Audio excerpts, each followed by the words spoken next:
नमस्कार मित्रांनो, स्वागत आहे तुमचं यूट्यूब चॅनलमध्ये माझ्या. आज तर मार्गशीर्ष महिन्यातील शेवटचा गुरुवार असल्यामुळं आज उद्यापन करायचं होतं. त्यासाठी मग तयारी केली पुरणपोळीचा स्वयंपाकाची. नंतर मग पूजा मांडून घेतली. पुरणपोळीचा स्वयंपाक झाला. स्वयंपाक झाल्याच्या नंतर दीदीला पोथी वाचायला सांगितलं. दीदीनं पोथी वाचून घेतली.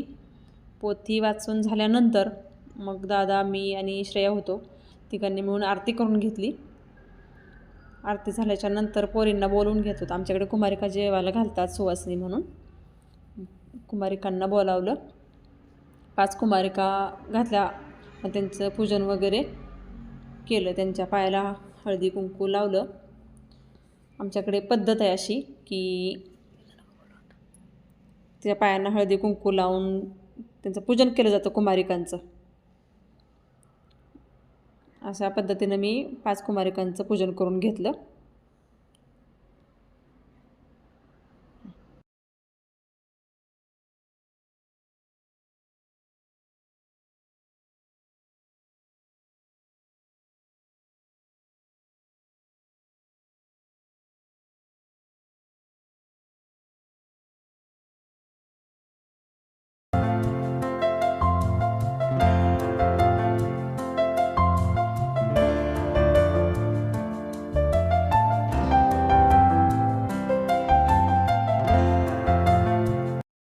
पूजन करून झाल्याच्या नंतर मुलींना जेवण वाढलं.